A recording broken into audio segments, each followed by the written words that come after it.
Hello and welcome to the Education for Justice Global Podcast Series. Today we will talk about femicide and the increasing recognition of the need for a systematic global count of women's deaths from intimate partner violence. What role can counting femicide play as part of a broader strategy to end violence against women? I'm Wendy O'Brien from the Education for Justice Initiative of the United Nations Office on Drugs and Crime. I am honoured to introduce today's panellist, Associate Professor Kate Fitzgibbon.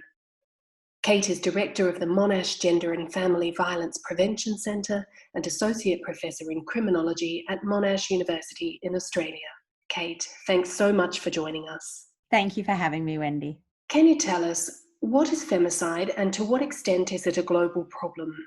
Femicide is the gendered-based killing of women and the most extreme form of violence against women. We first saw the term femicide used in 1976 in the International Tribunal on Crimes Against Women by Diana Russell. And since then, it's really come to encapsulate a range of different killings that occur of women by men in a range of different settings. The most common form of femicide worldwide is the killing of women by their male intimate partners, including ex-partners, and this is often referred to as intimate femicide. In Latin America, femicide is also referred to as feminicide. Femicide can occur across a range of different contexts as a result of intimate partner violence, in armed conflict, dowry disputes, sexual violence, and justified as a protection of family honour. It is absolutely a global problem, and it's been recognised as such now for over 25 years. And we saw in the most recent, the 2018 United Nations Office of Drugs and Crime report that 87,000 women were victims of femicide in 2017 alone, of which 50,000 were killed by an intimate partner or a family member. So this is absolutely a threat to the safety of women globally. We do see, though, differences in the nature and the extent of femicide across countries. And this can be a result of how it's defined, how they're measured and how they're responded to. But there are some quite distinct differences in the prevalence rates as recorded. So in El Salvador, which is the country with the highest femicide rate in Latin America, a woman is reportedly killed every 18 hours. In Asia, if we go back to the UNODC report in 2017, 20,000 women were killed by an intimate partner or another family member. In Australia, which is my home jurisdiction, family violence has been declared a national emergency, and at least one woman a week on average is killed by their intimate partner. In Mexico, and I'll use this as the last example, 7 women are killed each day.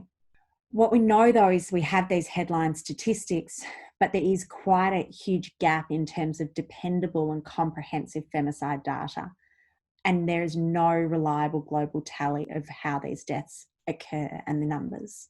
In 2017, the United Nations Special Rapporteur on Violence Against Women called for femicide watches to be established worldwide. Why is it important to count femicide? So the counting of femicide is absolutely essential, and it's become recognised as so while the killing of women has really risen up the international agenda.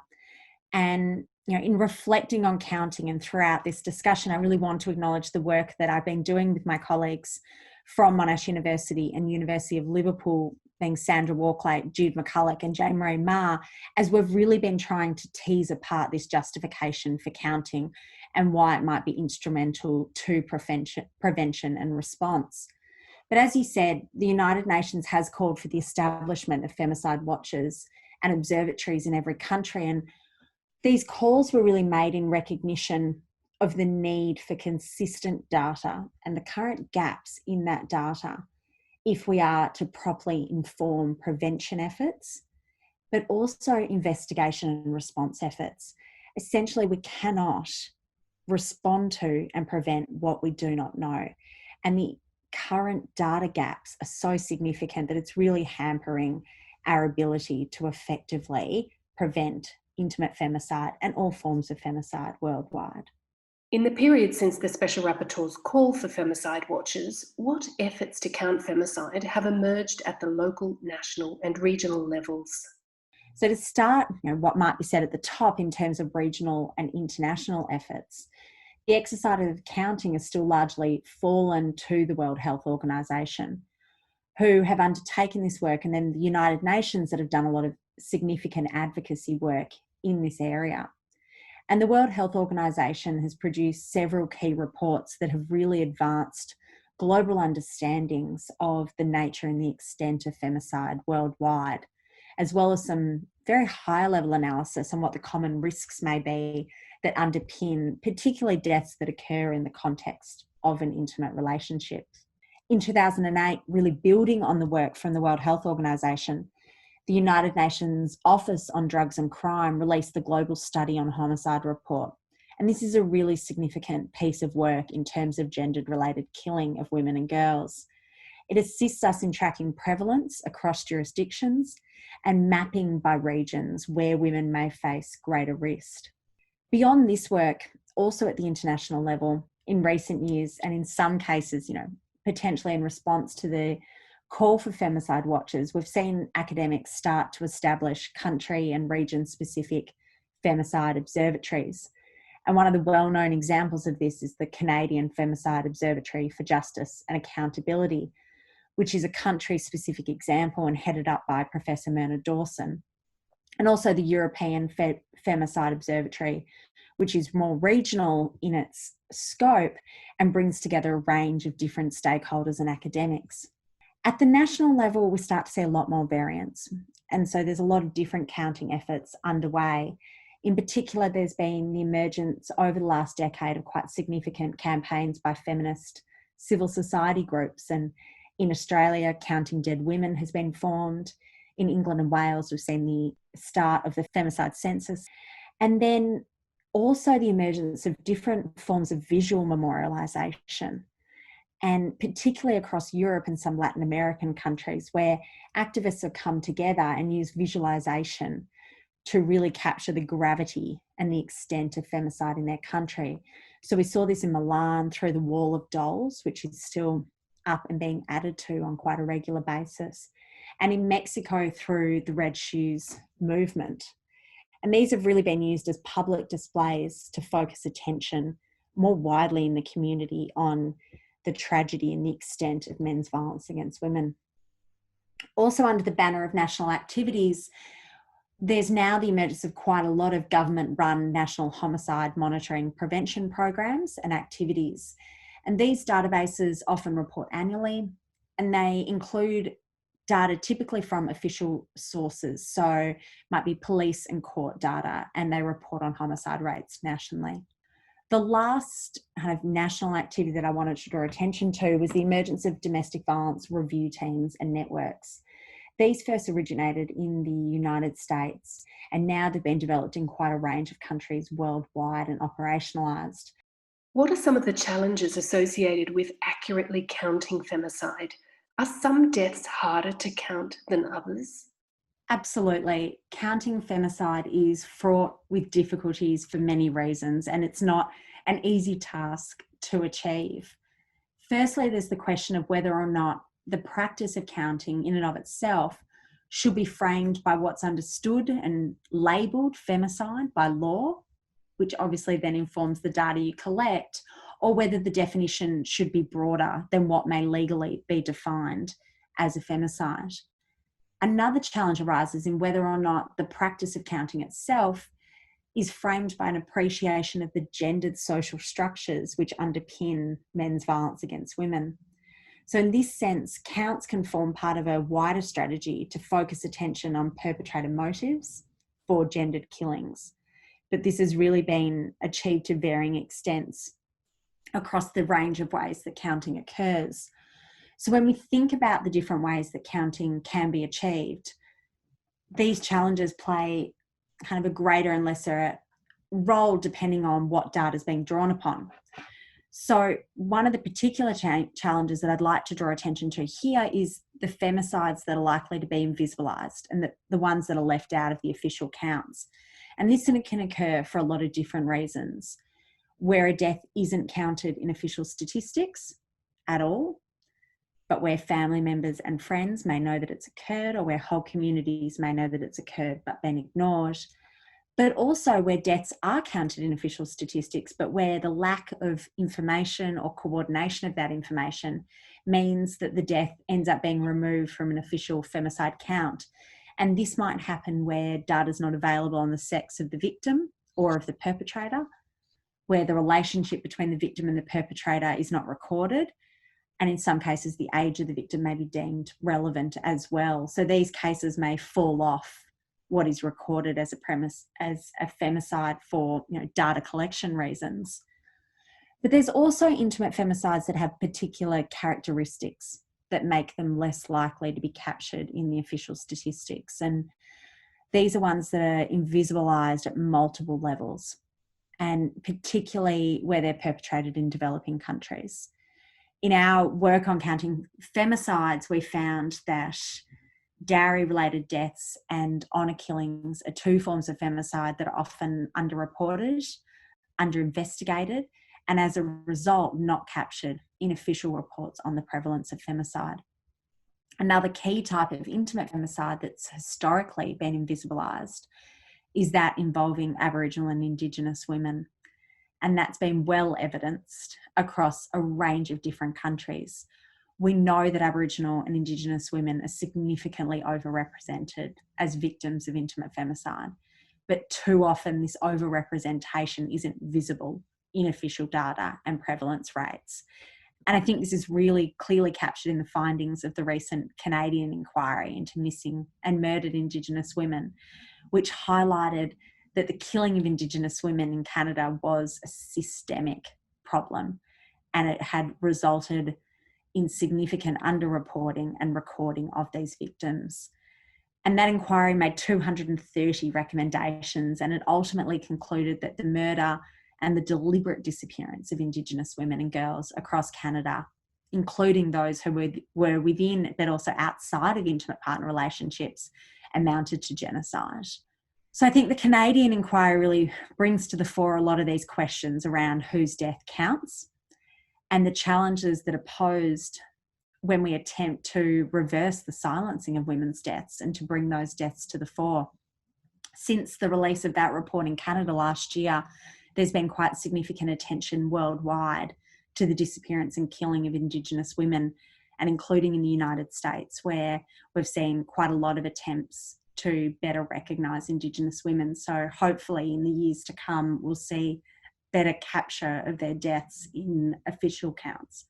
What role does the law play in assisting with efforts to count femicide? The law plays a really interesting role, and particularly so in recent years when we've seen deliberate strategies brought in to assist with efforts to count femicide. And on this question, I'd like to focus in particular on the movement across Latin American countries, where we've seen the introduction of specific offences of femicide. So since 2007, across Latin America, there's been introduction of a criminal offence of femicide in Brazil, in Argentina, in Colombia, in Mexico, Peru, and a range of other countries. And to date, just under half of all Latin American countries have introduced an offence of femicide. What's interesting, though, when we think about what counts as femicide, is that even though all of these offences are captured under a broad heading of femicide or feminicide, so the laws at face value look extremely similar, they're actually extremely different in terms of the definition that's applied to what counts as femicide. So this has really significant consequences. So the drafting of the legislation here is quite important. And I really draw attention to this in the context of our discussion because it does dictate what comes to be known, to be counted, and to account as a femicide within that country. So to give you some examples, there's some countries that have restricted the legislation to apply only to women killed by an intimate partner. So that's the case in the Dominican Republic, for example. So in other cases, while the killings are still termed and the offence is still termed feminicide, the legislation captures a significantly wider range of gender-based killings. So it still includes the killing of women by an intimate partner or a family member, but it also, in Peru, for example, includes the killing of a woman for the purpose of trafficking in persons. And in El Salvador, the killing of a woman by a state official. So what we see here is the different types of femicide that are legitimised within these laws, and the ways in which the legislation in these countries plays quite a significant political role in terms of what does and does not count as femicide, and the consequential impact that this will have on the data and the counting of these acts. How does the focus on counting intersect with the United Nations 2030 agenda, in particular SDG 5, to eliminate all forms of violence against women? Yes, so there's obviously a definite intersection between this discussion about counting femicide and the United Nations SDGs agenda. So the elimination of violence against women and girls is a key ambition of the Sustainable Development Goals.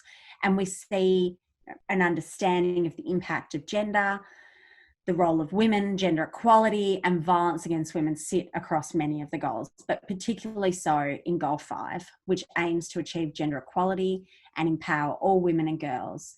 And then within that, target 5.2 specifically, which aims to eliminate all forms of violence against women and girls in the private and public spheres, which obviously includes the killing of women. So femicide and the counting of femicide is certainly focal to the SDG agenda. However, for all the reasons that we've covered already, measuring how we achieve target 5.2 will raise significant challenges. And it's here that really the strategy and the need for a global count of femicide becomes ever so important. So the majority of counting that has occurred to date, and particularly since the 2017 call for femicide watches worldwide, has really started to gather steam in the developed world. But in the developing world in particular, there are forms of femicide that are significantly underreported. They're miscategorised in official death statistics, and they're unlikely to be captured in any attempts that we make in the years to come at the moment to progress target 5.2. So I'm not at all suggesting that this isn't a target worth reaching. It's one we absolutely have to aim to reach and to achieve. But we will find that there's currently some quite significant data gaps in the developed world, and particularly so in the developing world, which are going to pose quite significant challenges to how we fulfill that portion of the agenda. Kate, thanks so much for joining us to share your insights on this pressing global issue. Thank you very much for having me, Wendy. The magnitude of this challenge is a reminder of the importance that we inspire change together and work together to achieve the SDGs. Higher education plays an important role in this, and the United Nations Office on Drugs and Crime is proudly partnering with hundreds of universities from around the world to advance the Sustainable Development Goals. The Education for Justice initiative is part of the global program for the implementation of the Doha Declaration, funded by the State of Qatar. Tune in for the next episode of this E4J Global Podcast Series published on our E4J platform. In order to not miss out on any of our podcasts or opportunities for higher education institutions, please register at our E4J website. Let's inspire change together.